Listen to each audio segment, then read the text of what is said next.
agradável, que lugar bom. Que gostoso é, Senhor Jesus, poder compartilhar a Tua palavra, e palavra tão aparentemente singela, mas tão poderosa, como diz ela mesma, para subverter o mundo, porque os Teus filhos, Senhor, são subversivos. O Senhor nos convidou e nos chamou, Senhor, para subverter as estruturas malignas, egoístas, autocentradas e idólatras de si mesmo desse mundo.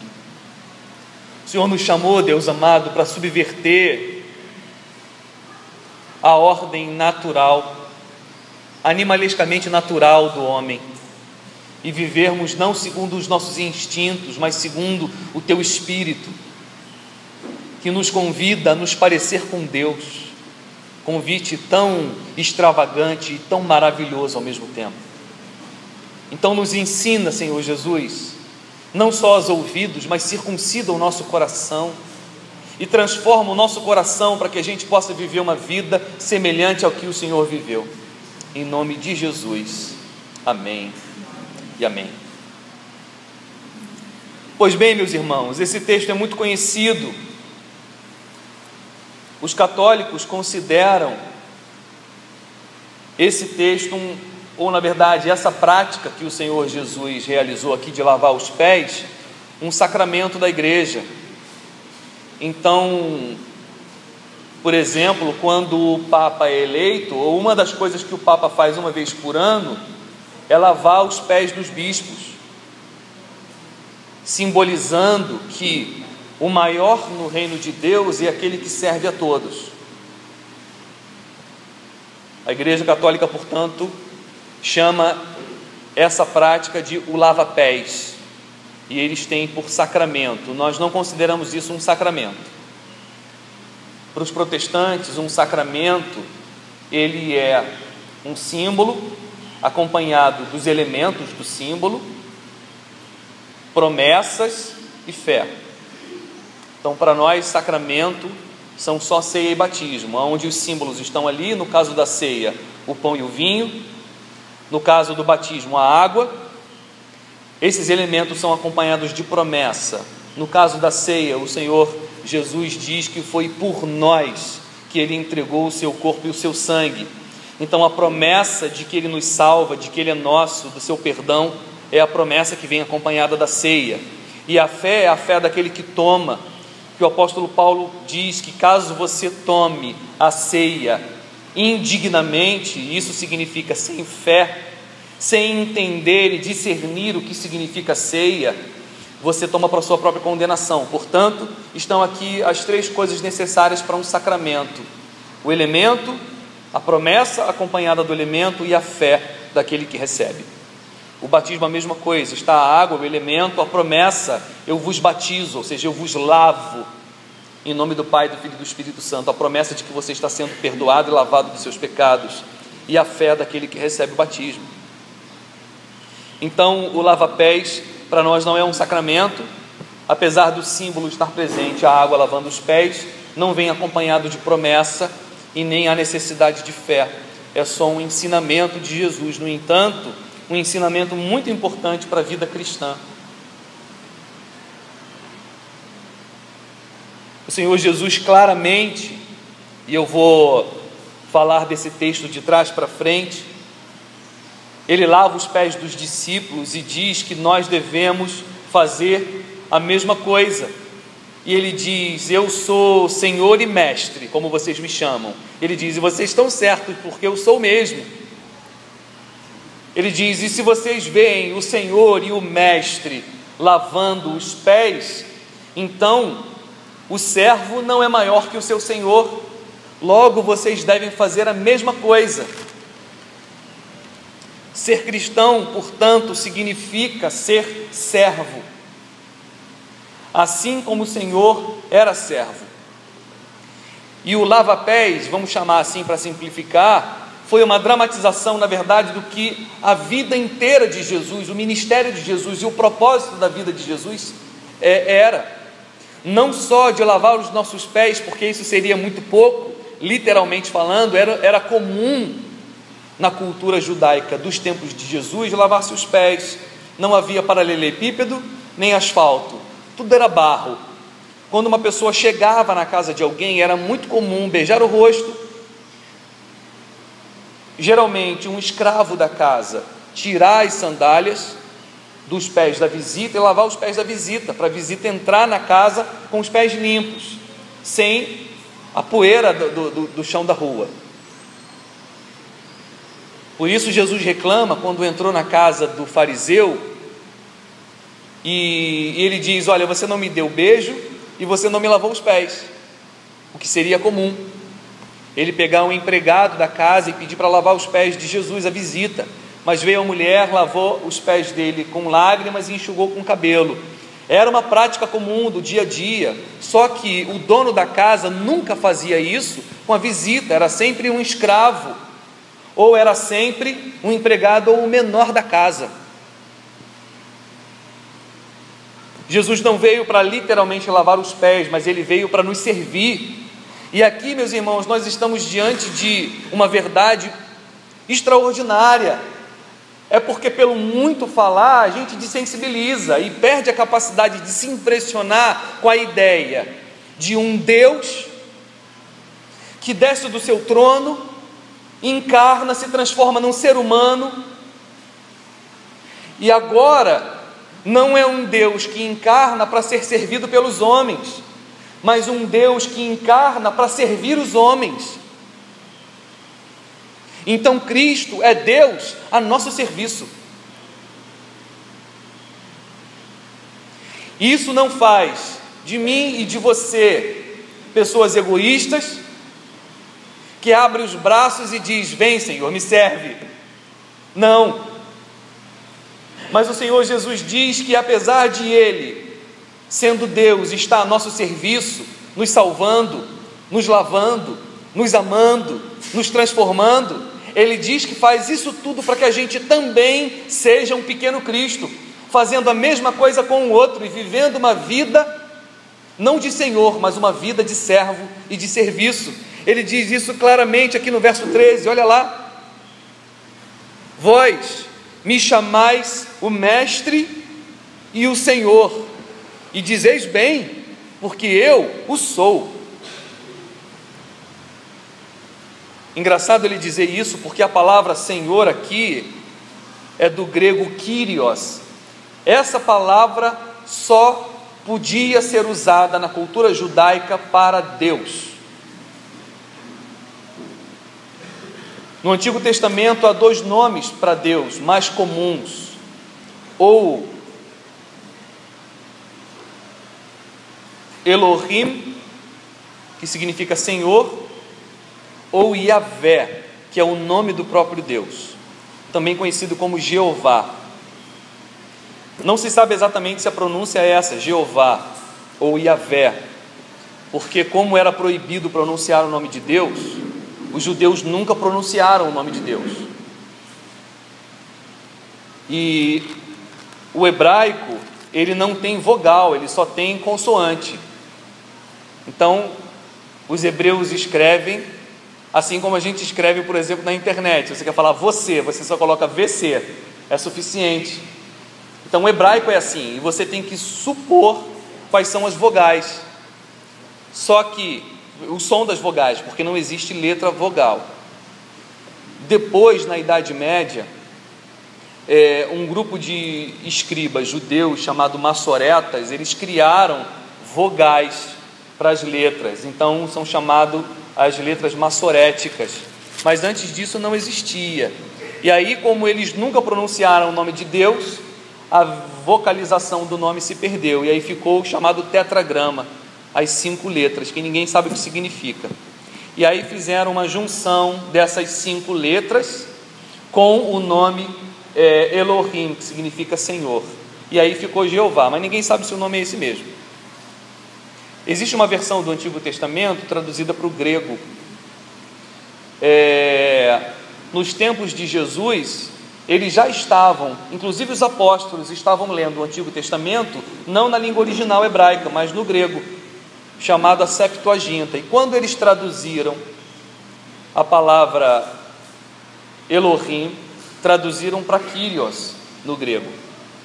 Um homem jamais poderia ser chamado Kyrios, Senhor, porque essa palavra era uma palavra que só dizia respeito a Deus, ou então para um imperador romano, que também era considerado uma divindade. Só que os cristãos eram assassinados porque se recusavam a confessar que César era Kyrios, Senhor. Por isso os cristãos eram assassinados, porque diziam: nós só temos um Senhor. E aí, ou fogueira.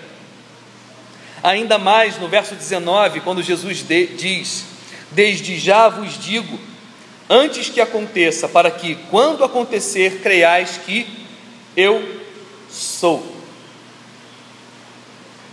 A palavra eu sou é do hebraico Yavé, que é o nome de Deus, ou a possível pronúncia do nome de Deus. Foi a forma como Deus se apresentou a Moisés. Moisés disse: quando eu for dizer para o povo que o Senhor me enviou, eles vão me dizer quem é o Senhor e qual é o seu nome. E aí Deus disse: eu sou o que sou. Diz isso para o povo: eu sou te enviou. Só que essa palavra eu sou é Yavé, se a pronúncia certa é essa, é o tal tetragrama, e ninguém pronuncia, porque era o nome de Deus. Eu sou era o nome de Deus. Quando Jesus diz eu sou, ele está dizendo que ele é o mesmo Deus que se apresentou para Moisés na sarça ardente no deserto, que os judeus nunca podem pronunciar o nome. Ele fez isso aqui uma outra vez. Ele diz: Abraão me conheceu e creu. E aí os judeus riram e disseram: você não tem nem 50 anos, diz que Abraão te conheceu. Ele disse: porque antes que Abraão fosse, eu sou. Aí os judeus pegaram em pedra para atacar nele, e ele fugiu. Ele estava dizendo que era Deus. Pois bem, mas é um Deus que está nos servindo. Ele diz, verso 14: ora, se eu, sendo o Senhor e o Mestre, vos lavei os pés, também vós deveis lavar os pés uns dos outros, porque eu vos dei exemplo, para que como eu vos fiz, façais vós também. Aqui, meus irmãos, está a aplicação prática dessa mensagem. Jesus dizendo, ele mesmo claramente, para que não fique dúvidas, de que o desejo dele para a minha vida e para a sua vida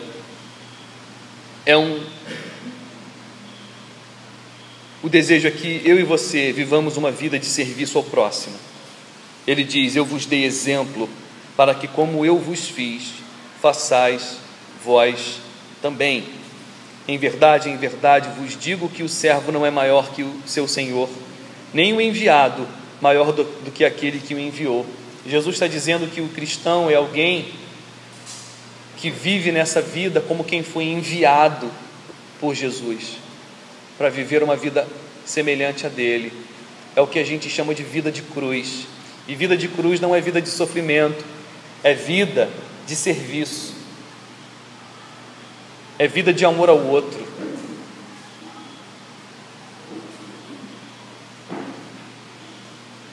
Uma vida que não é vivida pelo outro ou para o outro, é vivida para si mesmo.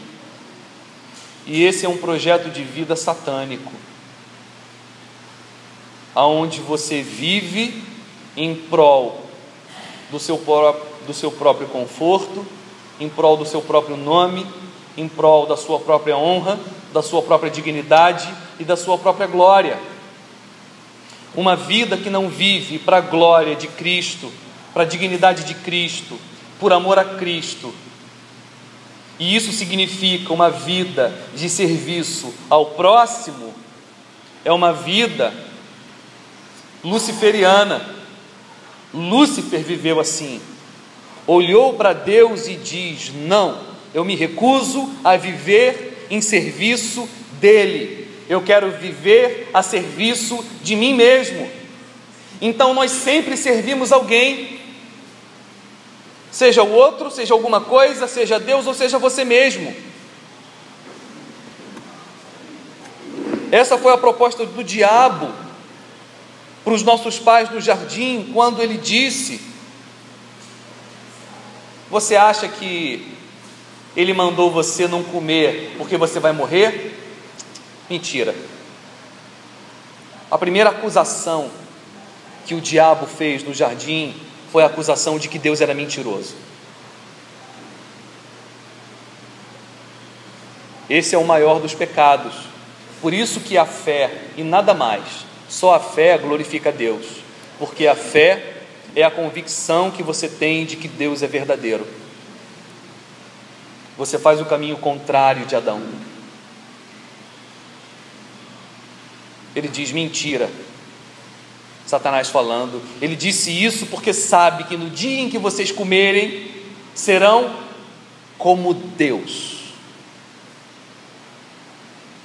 conhecedor do bem e do mal. Ser como Deus era o grande sonho de Satanás, e agora ele compartilha esse sonho com o ser humano. Não vivam a serviço dele, comam dessa árvore e vivam a serviço de vocês mesmos. Sejam como Deus, conhecedores do bem e do mal. E aí, o que significa ser conhecedor do bem e do mal? Eu li muitas interpretações sobre isso. A única que me convenceu foi de um teólogo alemão chamado Dietrich Bonhoeffer. Ele diz: o homem ser conhecedor do bem e do mal é um homem criar para si a sua própria moral. Não é mais Deus que decide o que é o certo e o errado, é o homem quem decide o que é o certo e o errado para si. Esse foi o pecado dos fariseus, se recusar a glorificar a Deus através de Jesus e querer glorificar a Deus através das suas próprias leis.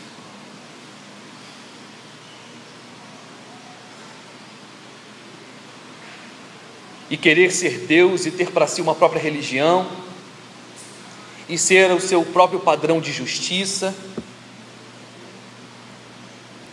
não ter a ninguém como referência, você ser a sua própria referência.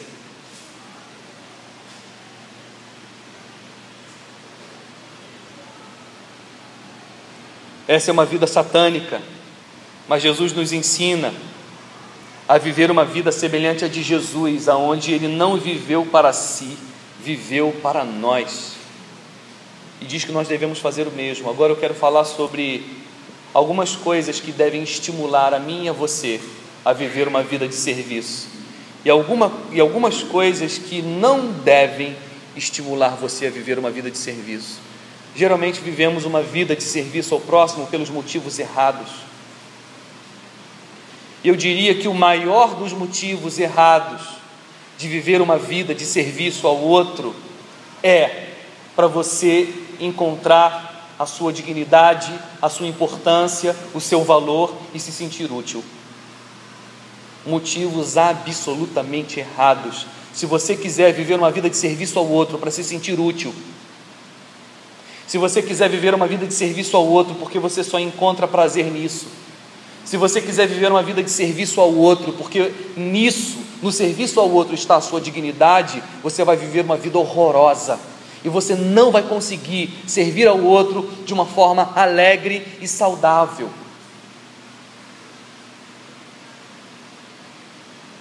E por que eu digo isso? Que esse é o maior dos erros, e você pode, em nome de uma virtude cristã, que é a virtude do serviço, viver errado, usando o serviço e a virtude cristã para fazer a manutenção de uma doença da sua alma.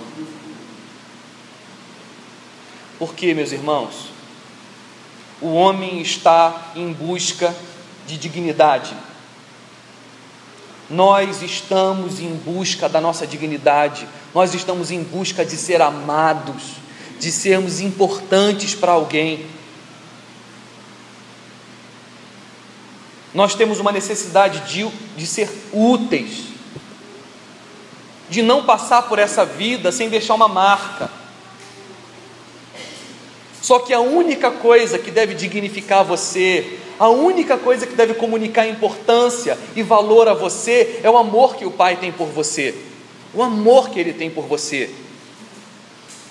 É por isso que o início desse texto gasta tanto tempo com um parênteses, porque Jesus fez aquilo. Olha só, verso 1.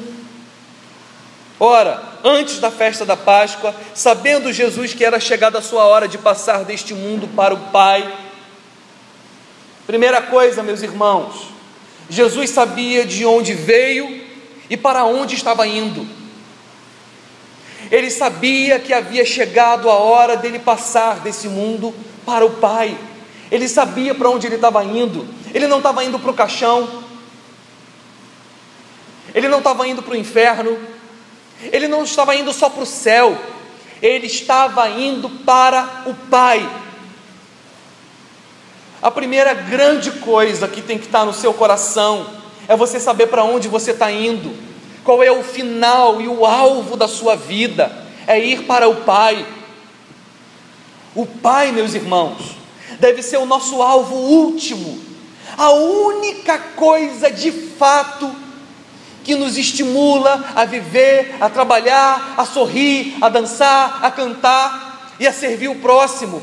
O Pai. Eu estou indo para o Pai. Eu sou amado. Ele me ama. Perca isso de vista e você não será feliz.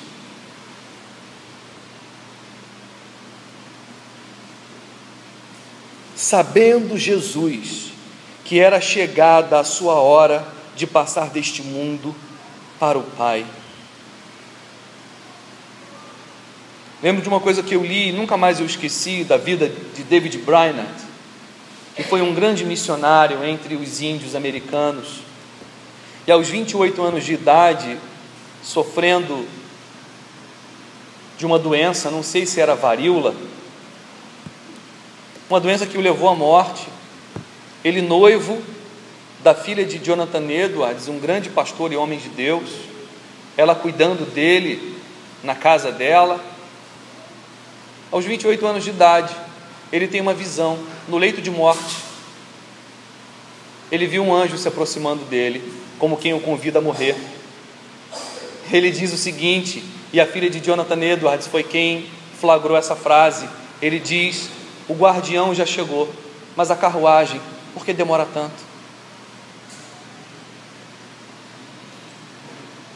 Ansioso para ir para o Pai. Ele amava o Pai. Isso nos livra de muitos medos, de muitas neuroses. Depois o texto diz, depois da vírgula, depois dele saber para onde vai para o Pai, tendo amado os seus que estavam no mundo, amou-os até o fim. Meus irmãos, que coisa bonita. O Senhor Jesus nos ama, e nos ama até o fim.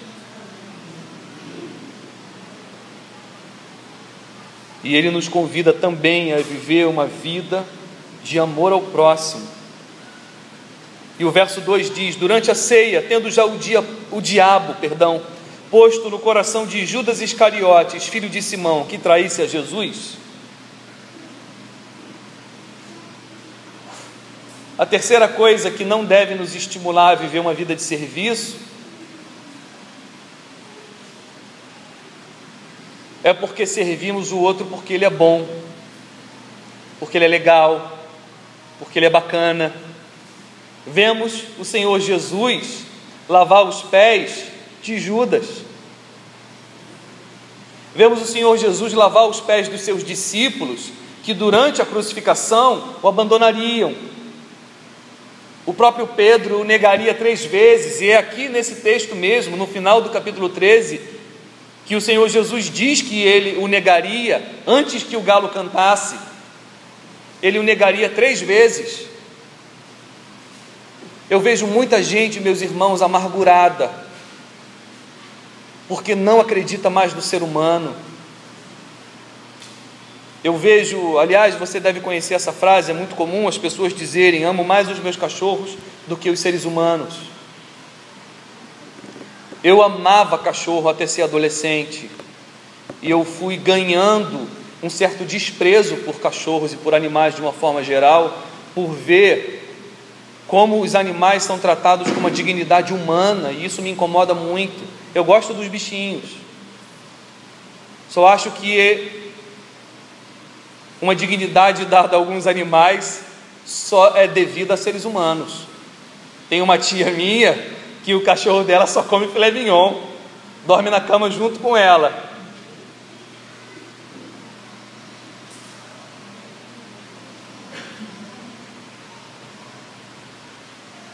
Porque nós nos decepcionamos com as pessoas, não gostamos dos seres humanos, desacreditamos, nos tornamos cínicos.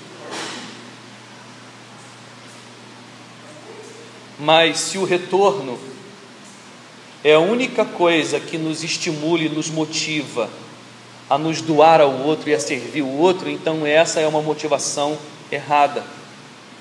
O Senhor Jesus não nos amou porque éramos bons. Ele nos amou porque Ele nos amou.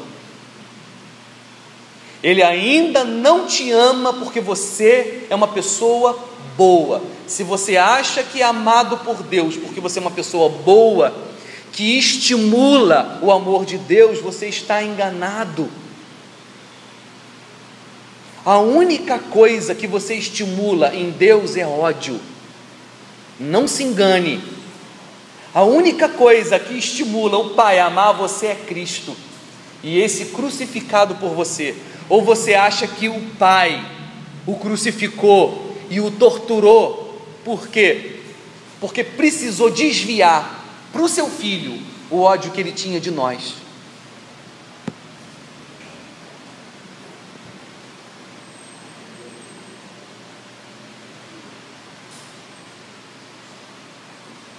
Nem a santificação cristã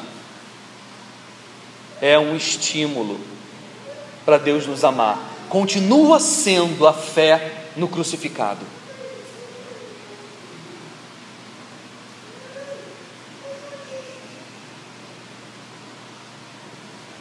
Em quarto lugar, verso 3, o que deve nos motivar a servir, ele diz: sabendo este, Jesus, que o Pai tudo confiara às suas mãos, e que ele viera de Deus e voltava para Deus, levantou-se da ceia, tirou a vestimenta de cima e, tomando uma toalha, cingiu-se com ela, e aí passou a lavar os pés. Mas vejam, antes dele servir, ele precisou dizer que, sabendo este que estava na hora de ir para o Pai, sabendo este quem o havia de trair, sabendo este que o Pai tudo confiou a ele, e de que ele voltava para Deus, ou seja, sabendo quem ele era, Filho de Deus, amado por Deus, Senhor de tudo. A Bíblia diz, meus irmãos, em Colossenses, capítulo 1, diz que Ele é o primogênito da criação.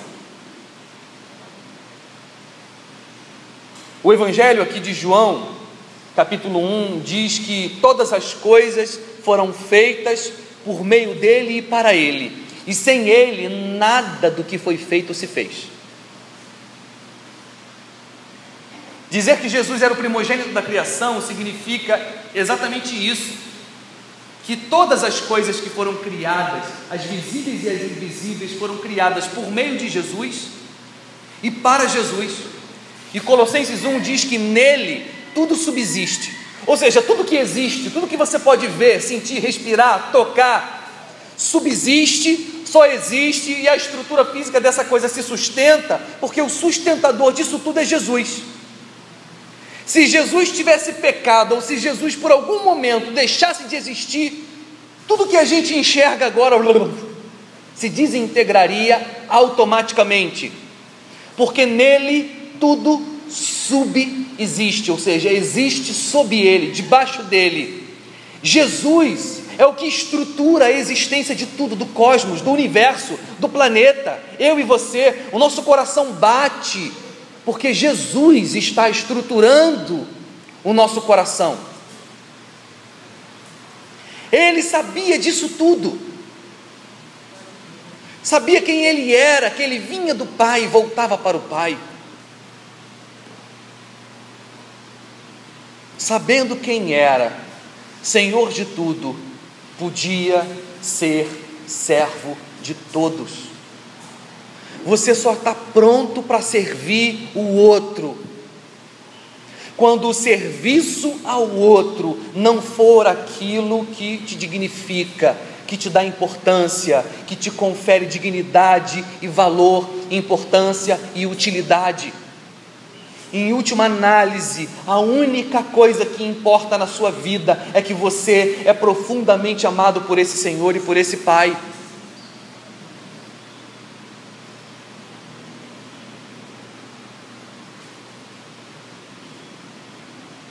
Senão, tudo que a gente faz é para tentar construir algo que nos dê valor.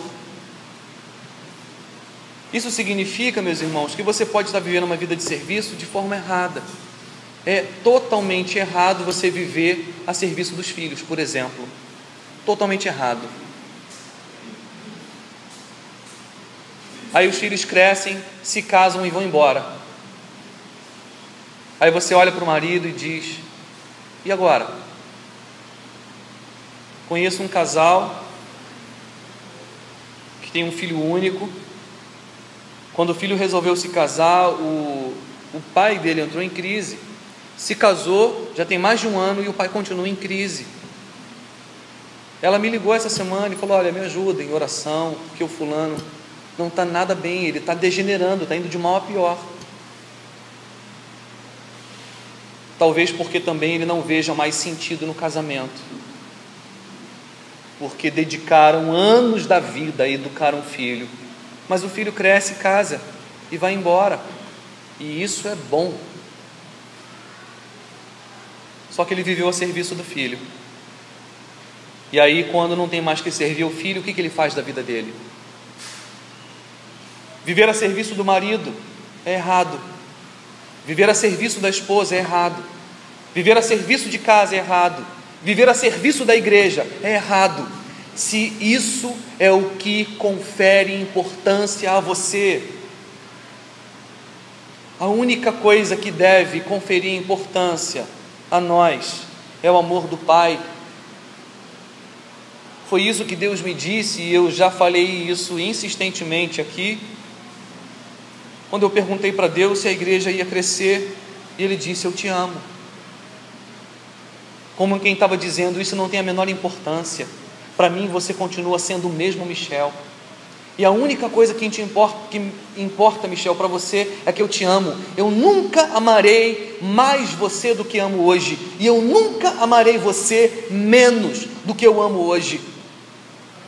Então, meu irmão e minha irmã, nada do que você fizer de bom vai impressionar Deus, e nada do que você fizer de ruim vai decepcionar Deus. Ele é eterno. Isso significa que Ele habita na eternidade, fora do tempo. Para Ele tudo já aconteceu, e você não o decepciona, nem o impressiona.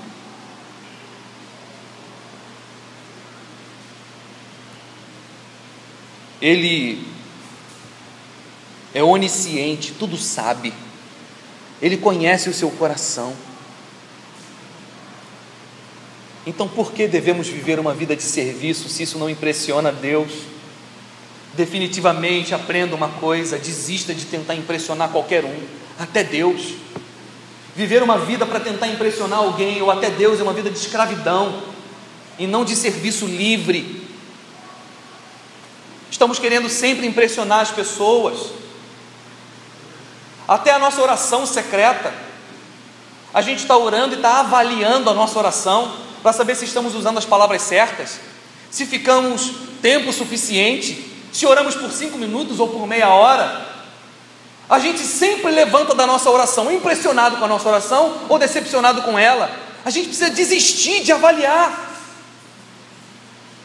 Compareça na presença daquele que te ama, fale com Ele e não avalie. Sempre avaliamos o culto no final. O culto foi uma bênção? Não sei. O único que pode dizer se foi bom ou ruim é o que foi cultuado, e não fomos nós. É Ele que sabe se o seu culto foi bom ou ruim.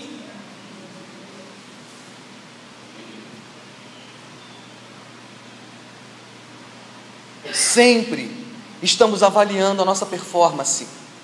Somos muito performáticos, porque precisamos muito impressionar, porque somos muito carentes, precisamos muito ser amados e estamos buscando o amor na coisa errada. Já somos amados, vivamos como tal. Como isso é difícil, meus irmãos. Como isso é difícil. Atos dos Apóstolos, capítulo 6. As viúvas recebiam um alimento diário na igreja, colocavam em cima da mesa. Era coisa simples, coisa simples. Os irmãos traziam comida. Um grupo de pessoas era responsável por organizar a comida na mesa, organizar a fila das viúvas e pode se servir. Simples, né? Pois bem, tudo pode ser usado pelo diabo. E estavam lá os malignos irmãos, salvos em Cristo Jesus, porém malignos, dizendo: aquela viúva ali não pode não. Por quê? Não, o marido dela não era muito judeu, tu lembra? É mesmo, né? Era helenista, tinha uma cultura meio grega. Não, deixa não. Pô, mas a minha irmã vai ficar com fome? Deixa com fome.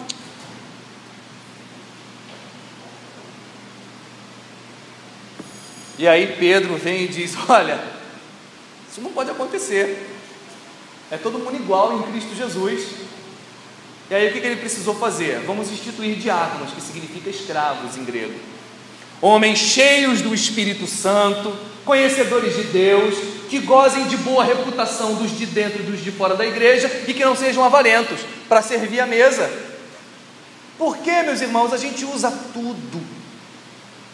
A gente usa tudo para alimentar o nosso ego.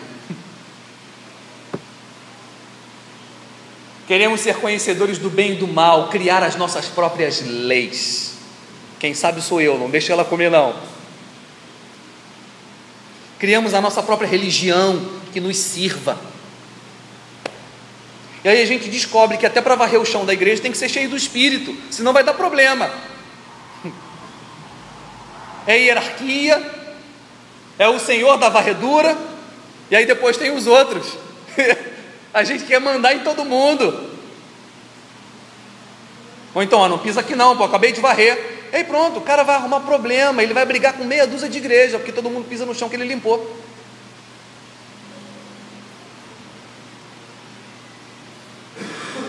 Por quê?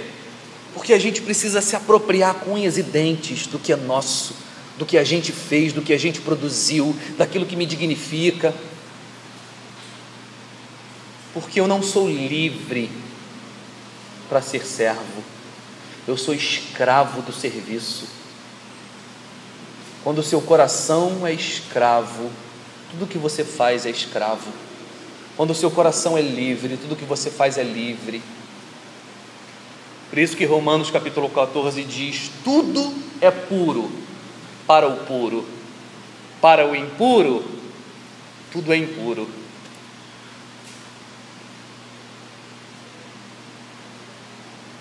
Um amigo meu disse que não vai para academia porque academia é... Como é que é aquilo do super-homem, que mata o super-homem?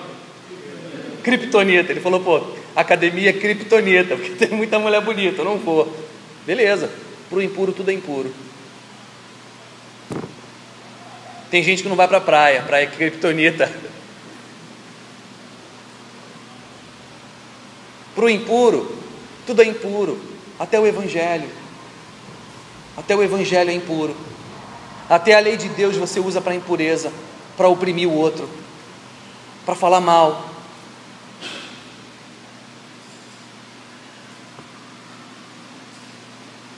Agora, a vida de serviço livre é de pessoas que já foram tão amadas por Deus, que não estão querendo construir a sua imagem, a sua importância, o seu valor, a sua dignidade naquilo que faz.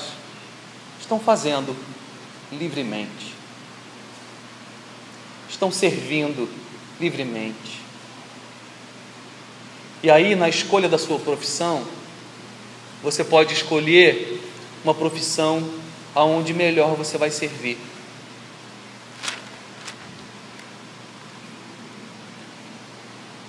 Na construção familiar, você vai ser mais feliz se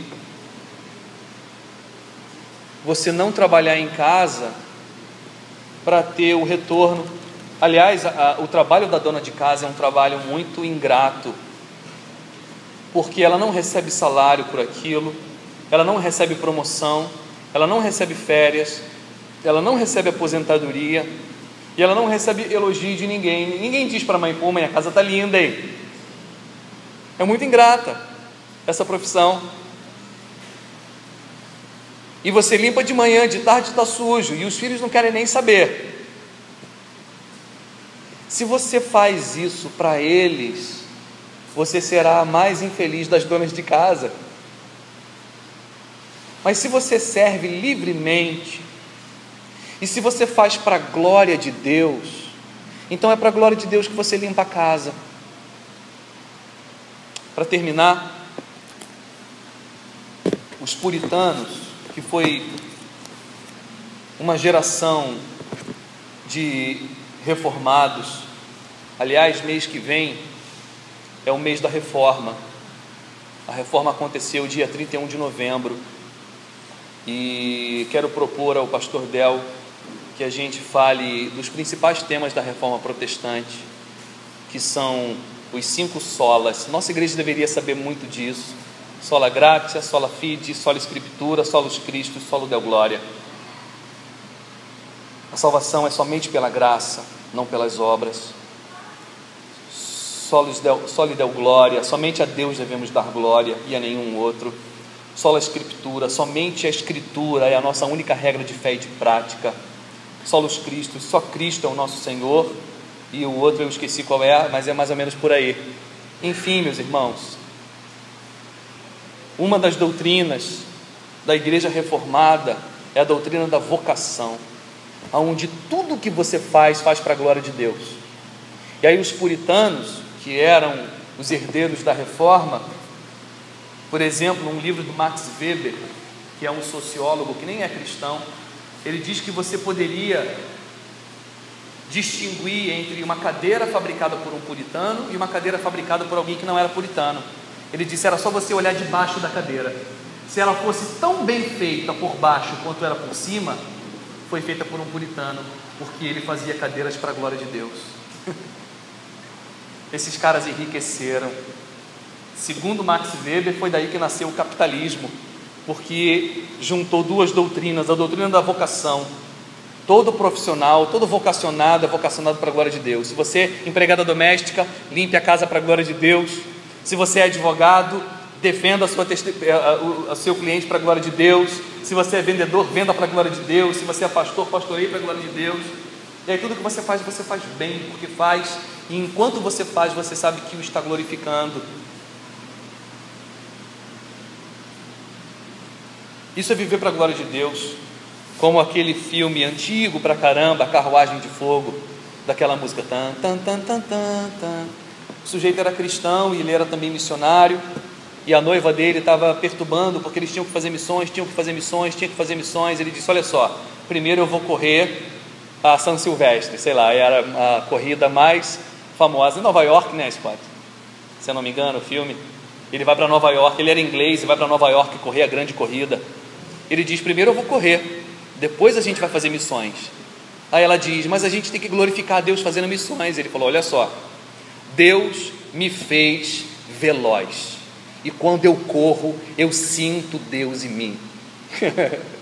E aí ele vai, ganha a corrida. Ele perde a principal corrida, porque a final era no domingo, e ele diz: não, domingo é dia do Senhor, eu não trabalho. E aí ele teve que correr uma corrida secundária na segunda-feira, e ganhou, e depois ele foi para a China fazer missões. E é uma história verídica, porque tudo que a gente faz tem que fazer para a glória de Deus. Fazer para a glória de Deus é fazer em serviço do outro, é viver uma vida de serviço ao outro, aonde eu pergunto para Deus toda manhã: Senhor, como iremos servir aos outros, aos bons e aos maus, hoje?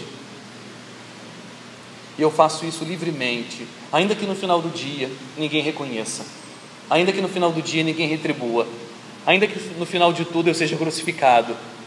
Eu tenho que saber para onde eu estou indo para o Pai. Amém? Vamos orar então?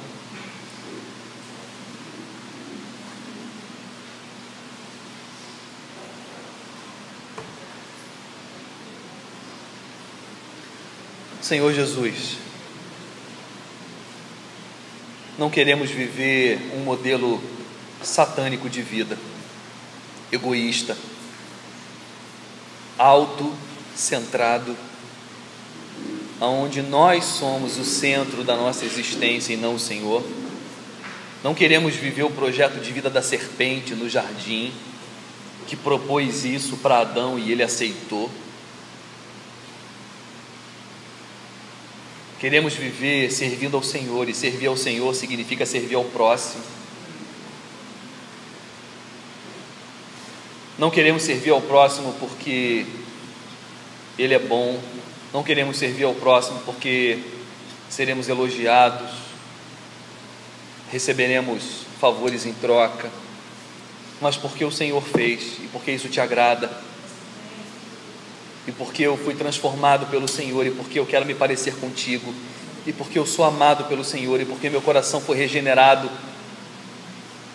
e agora eu tenho prazer e alegria em viver uma vida de serviço e autodoação, não me anulando em prol do outro, porque isso é fazer de outro o centro da minha vida,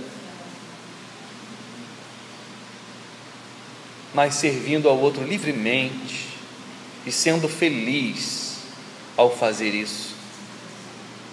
Nos ensina, Senhor Jesus, o que é viver uma vida de amor dentro da igreja e fora dela. Como eu posso servir ao irmão, o da fé, e como eu posso servir o que não é da fé, glorificando o teu nome, amando uns aos outros, para que assim conheçam que o Senhor nos salvou, que viemos de ti e vamos para ti. Nos ensina, Senhor, ainda que o nosso coração esteja amargurado, porque nos sentimos usados, negativamente usados pelo outro ao longo da vida, porque fomos manipulados pelas pessoas, e aí nos fechamos e nos tornamos egoístas, porque fomos abandonados pelo outro, porque não fomos valorizados pelo outro, e aí agora não temos nenhum prazer no serviço. Mas não podemos, Senhor Jesus, continuar nos chamando cristãos se não somos como Cristo, se não vivemos vida de servo, alegremente e livremente. Nos ensina, Deus amado, a viver uma vida de amor, de serviço, de lavar os pés do outro. Não nos deixe, Senhor amado, criar uma religião ao gosto do cliente, nossa própria religião. Não nos deixe criar nossa própria moral, nosso próprio conceito de certo e errado, mas nos ajuda, Senhor, a sempre te dar razão, mesmo quando a tua palavra nos confronta, nos contraria, que a gente te dê razão e te dê razão, e assim a gente vai sendo transformado de força em força, de fé em fé, de glória em glória, na imagem de Cristo. Em nome de Jesus, amém e amém. Bruninho.